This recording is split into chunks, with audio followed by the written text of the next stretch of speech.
First, what we'll do is we're going to go to do a ruby red wash on this guy.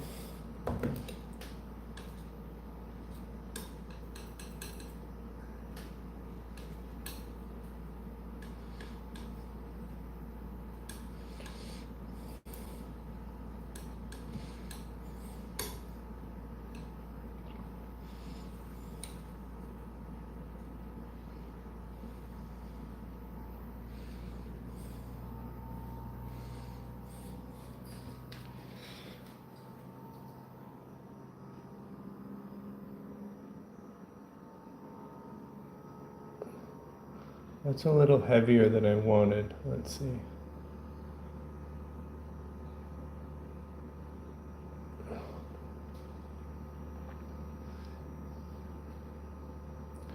That's nice on that. Let's see, maybe we're going to take some off.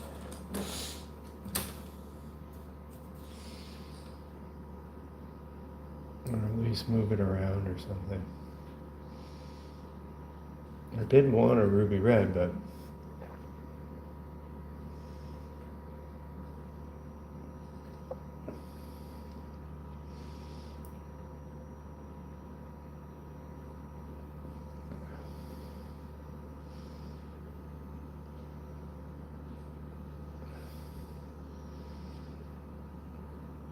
just trying to unify everything in the balloon by giving it a wash, a glaze, just with like a cherry red. I just noticed it seemed, I want to use the word pungent, like it was just too strong, but we'll work it around. Reds take a long time, like white, to even get touch dry, but this stayed overnight, so it's pretty much good to go.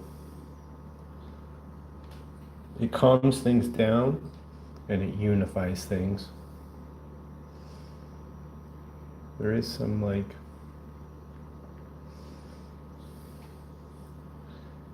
what else am I saying here? Can kind of shape this highlight here too.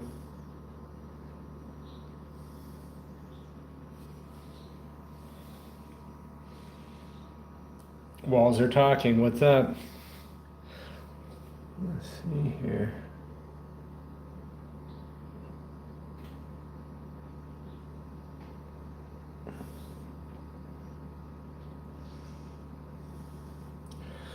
Pretty happy with this piece. I think I'm just gonna do a couple glazes. Thinking about a wash on almost everything, but just not one wash that blankets the whole piece. A wash that we just target areas, like even, let's maybe do, let me get my animatronic bear up. Let's maybe wash his sweater. We're gonna go with like, I'll show you in a sec. First, get your blues. That's maybe okay, maybe a little green, not too much.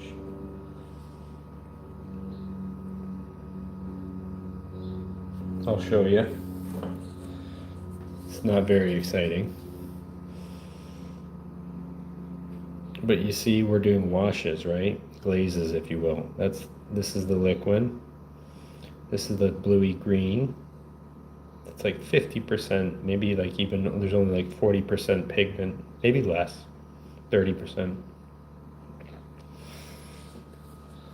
But again, I just want to unify everything, and so we just wash even the darks, even the shadows.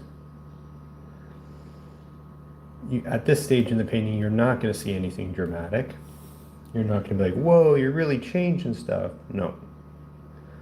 You're just going to see, because there's a bunch of blues in there, a bunch of greens in there from over the layers over the last couple days. I'm just unifying everything to kind of like generate an overall unifying base, just to kind of bring it together, to give it a nice clean finish. We are going to tidy up some things as well, if I see them. And we're also going to do the same thing to the bear too. So with the bear, let's see, same thing. We're even going to do less pigment. I don't want to get carried away. Let's see how we're doing. So pick an area that's not as critical. Kind of the top head on this side is a little darker too. Gives you some more wiggle room. Let's mimic down here because we're trying to keep this consistent. Over here.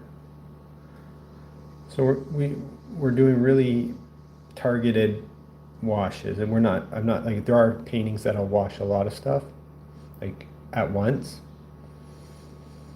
In this case, I'm being paced, restrained, disciplined. But as you see, like, there is some shifts happening, but we're in the subtle zone. We're not in the zone of making any major changes. I'm happy because I'm happy with it.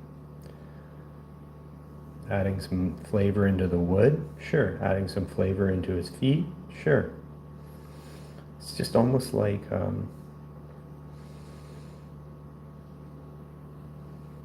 just tinting. Think of it like I'm just tinting things, and I'm still not 100% happy with the balloon. I just noticed it.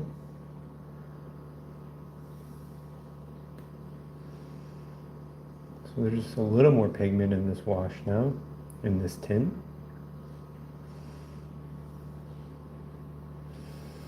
Can we use any of these reds? Sure.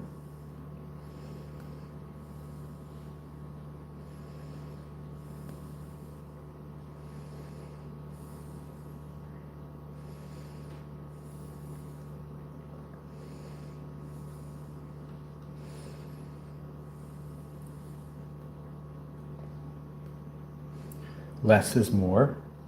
Remind yourself. Less is more.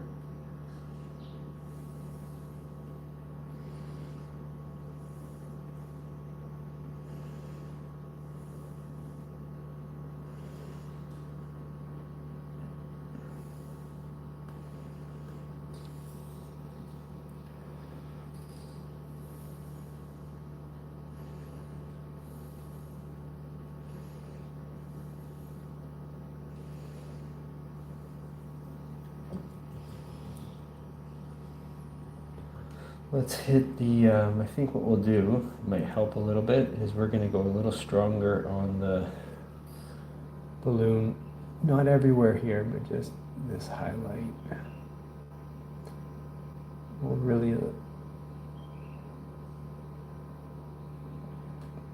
just a little more intention, a little more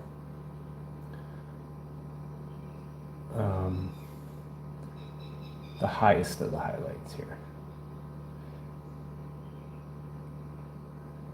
Now, this whole thing is a highlight, but the whole thing is not just straight bright white. This is actually not bright white, by the way. It's like actually a pink, like a very light white pink. Some intentionality, that's it. Clean your brush. You don't need a lot of paint on there. Pick your spots.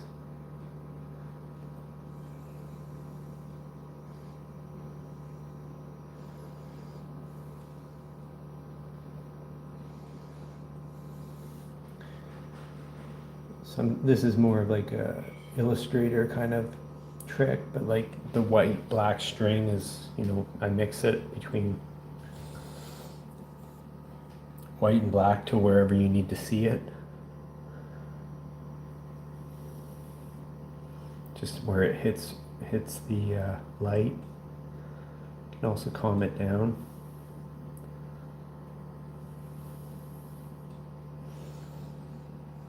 Add some of that blue from the vest and the fur, so get some greens. Not everywhere, of course. Like, be selective. Just want to finish this vest now. See, there's a little, I want to reveal a little more back here. Yeah, that's better. Yeah.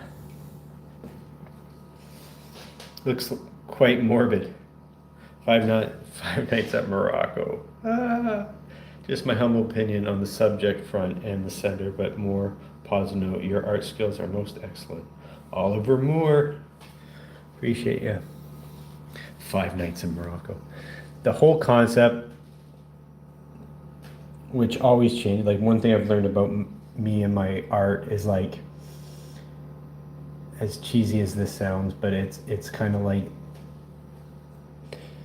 if you asked me about a painting from a couple of years ago, I would probably most likely give you, not always, it's not 100%, but the idea or the concept behind the painting very likely will not be what I once held. Like my concepts grow as the painting grows, and they kind of shift and the focus shifts.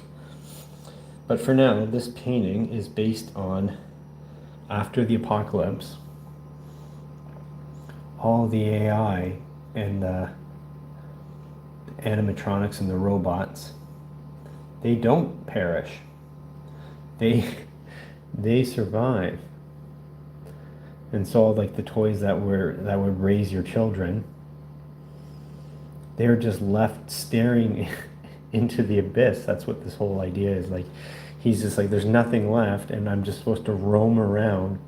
And then you're supposed to feel some sort of sympathy for this character that perhaps is sentient but has no soul.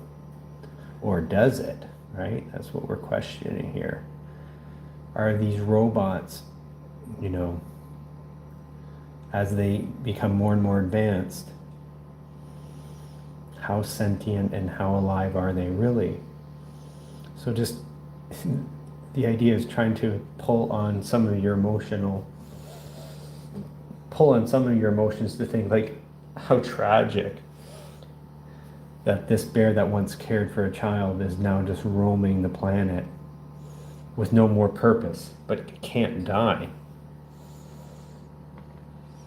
He's a lone survivor, and then he just happens to catch a glimpse of himself in a puddle or originally actually the idea was literally like the abyss, but it's a little more digestible to think that this is like some sort of puddle made from, you know, maybe the war or maybe just really broken down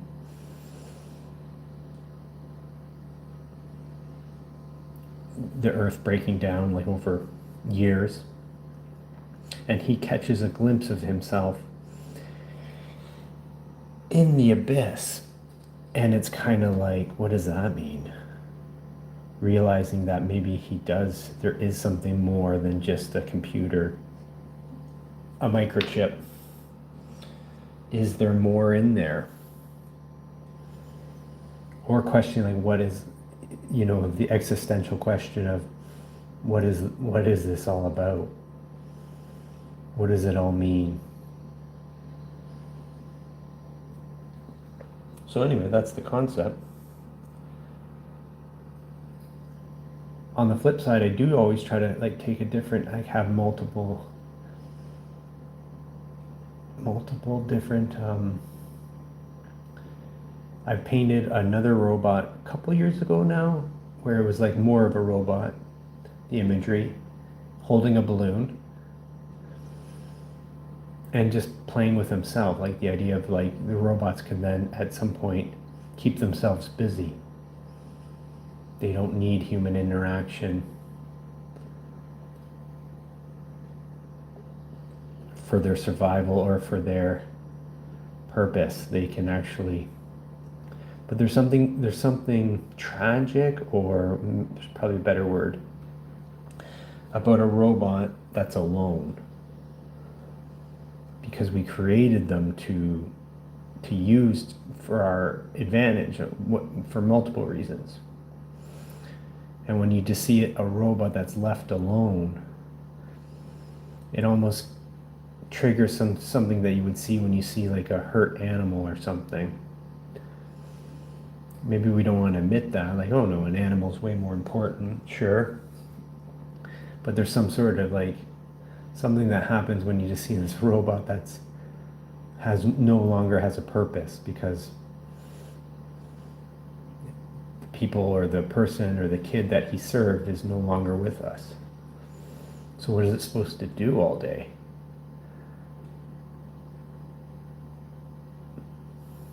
Do you feel sorry for it? I guess one of my intentions is that I want you to feel sorry for it. Even if your first reaction, if I just told you the story, is like, no, robots don't feel anything. They have no feelings. They don't think. But as they advance, we'll slowly be changing our tune on that, won't we?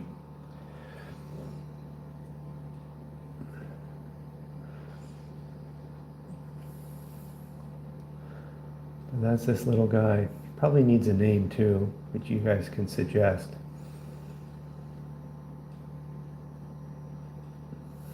Eddie.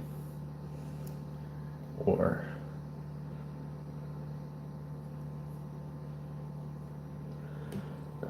now let's do this. Grab a little red, grab a little orange, grab a little yellow ochre, grab a little white, little black actually. I want it like desaturated, but back to white. Bring it up. I want a brighter value, almost like in the gray zone. We're in the peach, but we're just gonna do a bit of a wash. I'm not gonna go as hard as I thought when I first started today. I kind of thought I was gonna wash the entire piece, but I don't want to do that. Let me just pick some. Let's see how dramatic this is. Yeah, it's pretty tame.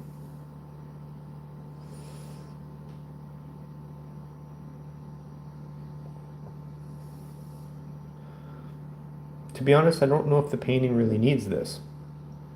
I'm just kind of maybe just doing one last wash on anything that's too aggressive, calm it down, and just add a little more variety.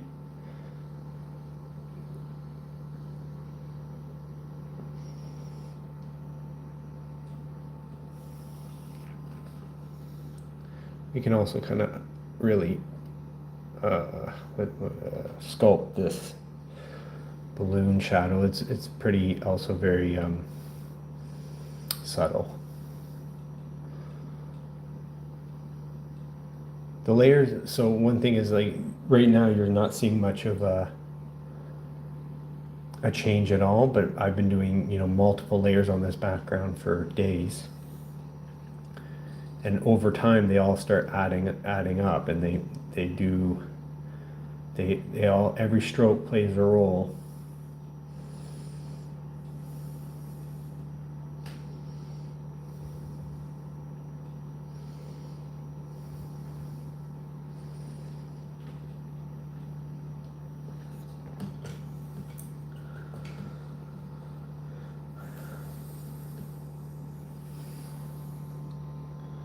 It's the same color I'm using on the background and the fur.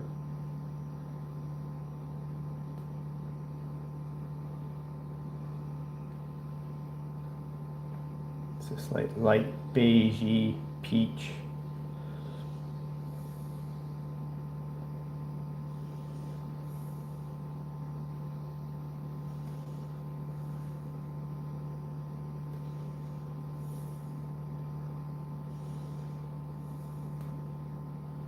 Just adds depth.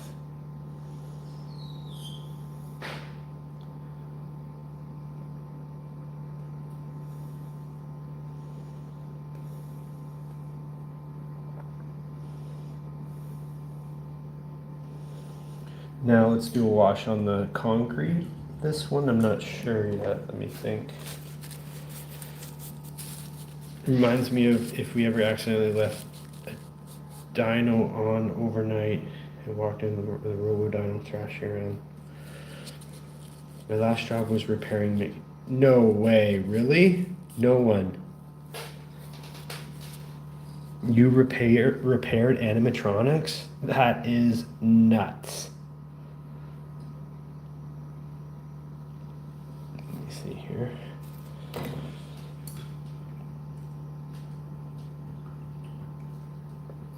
So did you just learn, or is that kind of like a skill you acquired?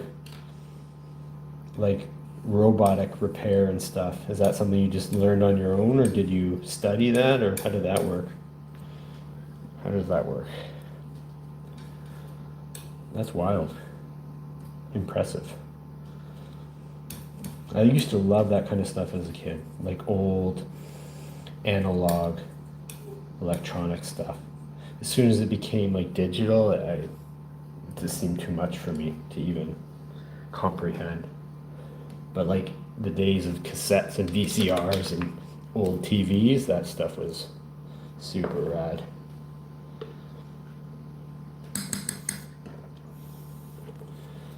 Have a good brush for the... Sorry, I need to talk to myself for a moment here. Figure out what I'm doing.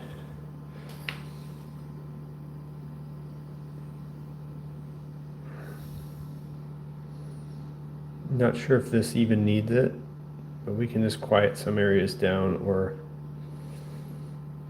soften some things. Even get into that.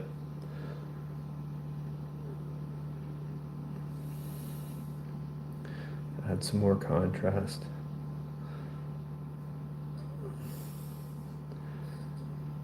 You see what I mean when I say like a wash. You're just tinting maybe makes it more understandable, like just tinting things.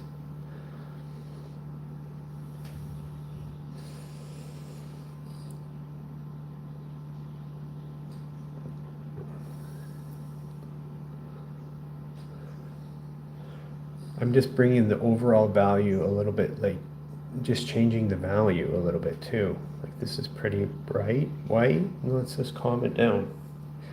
It doesn't need to be bright white. It's aged, obviously, and there's some areas that are. Let's see here. You can also get carried away. I do often. You want to restrict yourself.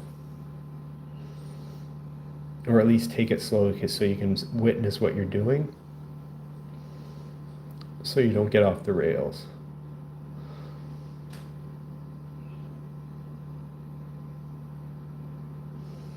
But if you're in the zone of tinting paintings, it's a different pace for sure, because it's an accumulation.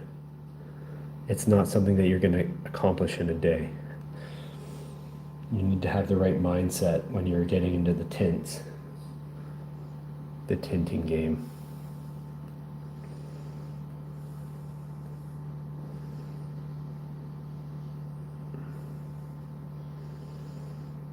And when you start playing into this area, see where the darkest shadow meets the edge of the subject. You can kind of really blend it into a really soft gradient transition.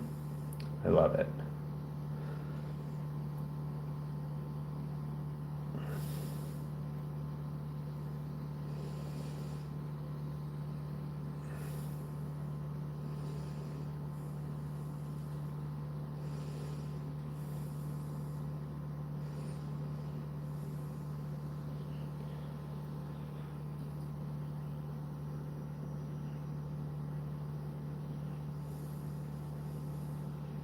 But all these layers of tints and like kind of transparent layers, they add up over time. It's an interesting process. My brain's not always down, and sometimes actually I like paintings that, like, it just depends on what you're really going for and what you want to accomplish and how you feel like painting, because it's almost a different kind of painting. like a totally different process when you're in the game of glazes. With this, I think it needed it because I wanted the pace to bring the bear to life slowly. I didn't want to try to like get him finished in a day. I wanted to bring him to life over time to see like what he'd actually look like. I had an idea. I was looking up old animatronics. So sorry, no one. Some pre-knowledge, but mostly on the job learning. Good weathering on the wall. What's this? Do you paint images out and then paint them? Or is this a full painting? What's this? Do you print images out? No, I don't print anything. I do have references all over the map. Got a reference for this one. Had a couple different references for the walls. I was also painting some other walls earlier, so I'm just on this kick. And then I've painted little animatronics quite a few times and robots, and then the idea of a balloon. I just thought the image, didn't want to just keep it at him looking at himself. I wanted there to be a little bit more imagery, like he is trying to keep himself occupied, because he also looks like a child, right? Because it's a child's toy. So there's this innocence to this robot. Some robots are far from innocent. They don't have that appeal, that aesthetic, that they don't give off that vibe. They give off a different kind of vibe. Let's go a little dark here.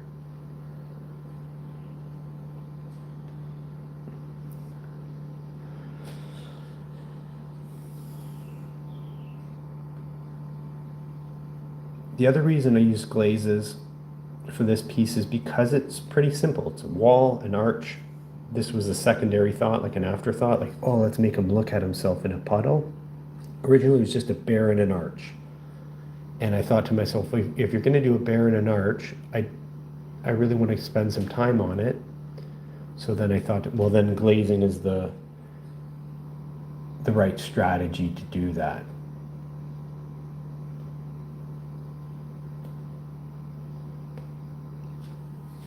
And Margaret, I have the whole video. You'll see maybe today. I might skip ahead and post this video today. You'll see me sketching everything out and then just layering, unlayering, kind of going over everything over and over and over again.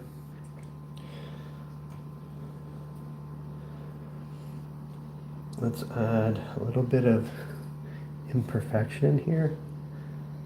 But if you do, so these aren't like, this pigment is really light. You can see it's very nuanced, very subtle. I don't want any major like brush, I don't want you to see like brush strokes. I just want you to see like deeper values here.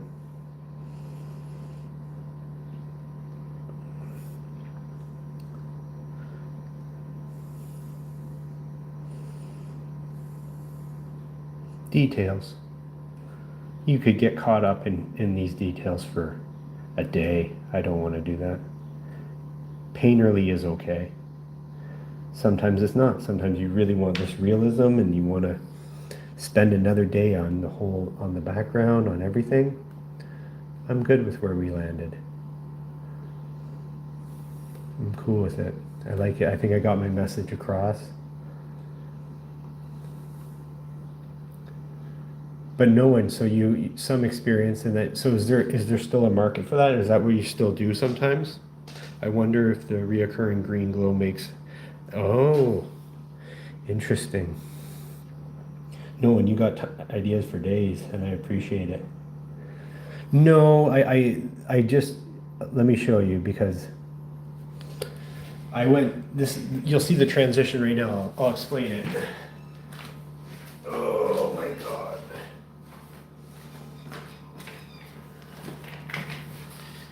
Here, I let myself go bananas. I let myself go bananas. Let my imagination run wild.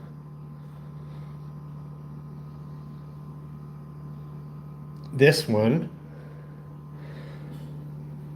I wanted restraint And like every time I have a new idea or like some passion to paint or create, just put it back into the bear. Just put it back into the bear. Get this bear as interesting and as lifelike and as try to make people feel something when you look at it. Like a reaction that you would have with a, not necessarily an injured animal, but like a lonely animal. Or like a lost boy in a supermarket. Kind of brings all your typical reactions to a halt, and then you become a different person when you see somebody who is in need that pulls on your heartstrings. Right? So it's that common trope where you see like a really tough guy play with a puppy or something. They just break down they bring out the not just childlike response, but like almost a different side of you. So that was my MO for the bear. And then the bear built a story where he caught a glimpse of himself in this puddle, which I kind of really like. I really like this idea of a sentient AI catching a glimpse of himself. What does it all mean? That's what he's asking. Why am I here? And all these ideas have been recycled 1,000 times before, like Blade Runner and stuff, but nonetheless, I wanted to paint just a bear in an arch. And then I wanted the arch to be war-torn and, maybe they're suggesting that there's not a lot of humans left, if at all, so after the apocalypse. Then I thought, okay, I want him to be able to see himself for what he is. He's not a boy. Like, I'm imagining, like, at a certain stage, maybe they think they're real. Well, no, look at yourself in the mirror. You're not human. You're a teddy bear with a microchip. So now he's catching that glimpse, and there's no one around to correspond with or even share these thoughts with. So he's left with them. He's alone with his thoughts. But he's a robot. What does that mean? What does it mean? I really don't like. That's kind of like why I painted it. What does it mean? What do we do with that? He just has to wait around. I think that was even in from that robots. What is it? Life, death, robots. Weren't those characters on like a planet, and they're just like there until something shows up generations later? I'm not sure if that's what it was. It's something like that. Like there's just robots roaming around looking for something. It's so tragic. But it's funny too. Like it's because you're detached typically. I just think we're going to go in a direction where we're not detached anymore. We really think they're like a wounded animal, or they need to be treated differently than how we currently treat them, because they'll be too lifelike. They'll be too alive. Anyways, then I was like, after seeing himself in the abyss, then he has to amuse himself or like keep himself busy, almost like flying a kite. This easily could have been like a kite. But since the Banksy era kind of got dissolved in the last couple weeks, I thought, let's throw one of those Banksy balloons. Let me go back to my balloon reference. Parts of this I like, parts of it's fine. I'm not sure how I feel actually. Let me just see if I can put a few more touches on it.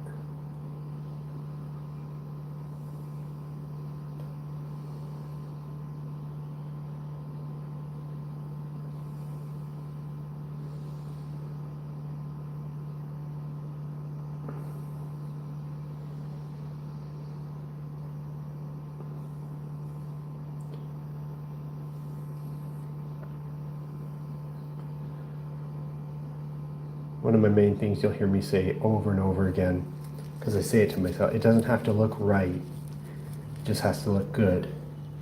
So it doesn't have to be the reference image. Exactly. It doesn't have to be the reference image exactly, it just has to look good. It has to look like it is shaped, it is a balloon, it is one of those balloons that are formed, so they have like these little ripples. Let's add one of those lines there. That's it. It doesn't have to look right. It just has to look good, and you get to decide what good is. Proportions sometimes are the same thing, like proportions, and they don't have to look right.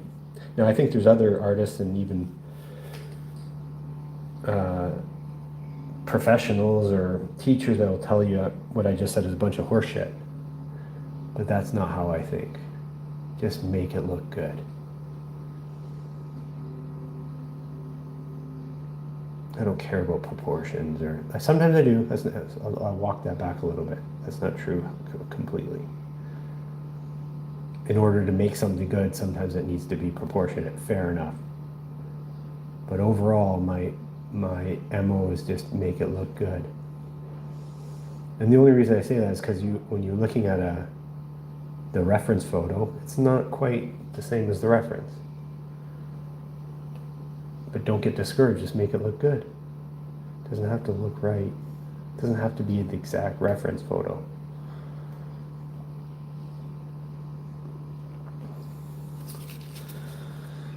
There's some darkness in that ear.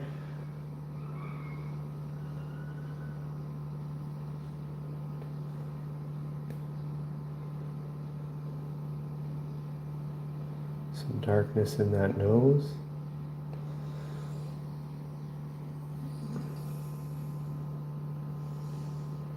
Some darkness there. I didn't want to put too many like fritz, kind of like squirrely wires. I wanted to make this like a G-rated painting. I didn't want him to look zombified, like a zombie animatronic, but just worn down.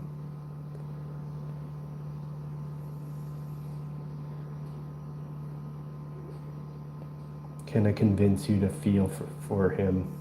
Have some emote something. That's it. Maybe a little shadow under there. Very subtle.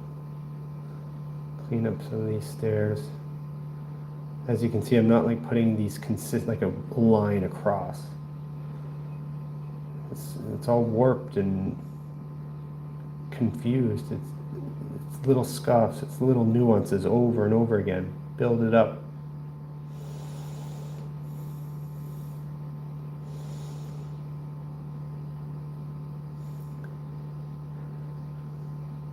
But I really actually think I just finally felt it, like literally just now as I say that, which means it is done. I'm done. I don't think I'll even work on this after I press stop. I think that's it. Actually, that's a lie. I have another camera that uses for the reel thing that I do. So I lied. I will have to like go on it again a little bit to pull it all together.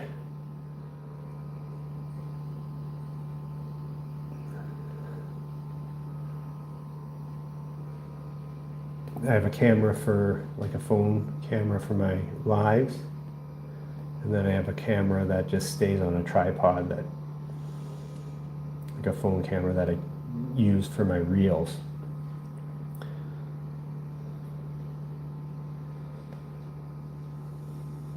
A little bit clumsy of an operation, but it works.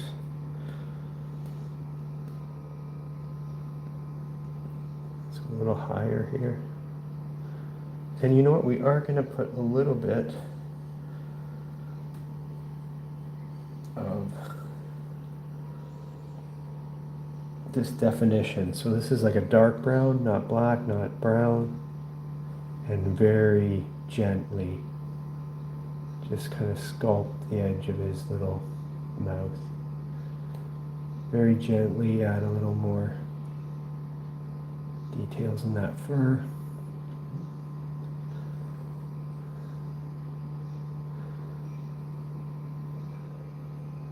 I'm not sure if this even translates on camera. It's very small little details. Put his belly button back in there. All right. Until next time. Well, let me see what you guys said. Sorry. I do want to know if you, no one, almost like the animatronics have their entertainment protocol still running. Reflections are set it off. Freddy Fazbear and Balloon Boy make a baby. And it was wild. Margaret. I had a palm tree and a monk. Oh, what did you say earlier? Ah, yes, disciplined grasshopper.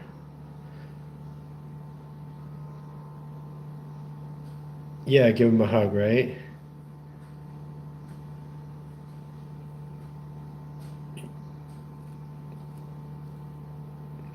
A giant green wine glass with a red colored pencil in it, but then later on I added to it a palm tree, a monkey, and some TVs oiled up. Very cool.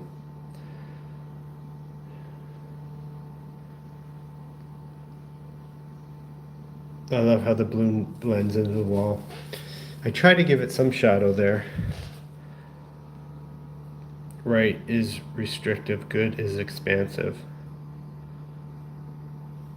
Yes, I could talk out an hour about that because I think there's like pros to both. But it just in my mind, I have to remind myself that good is the direction I'm looking for. And I also don't want to, you have to be a little bit critical on yourself. Like, even for me, I'm quite aggressive because I'll say, well, that's not good. That's not good. And sometimes the only way to get it good is to make it right. So it's a bit of like a kind of like,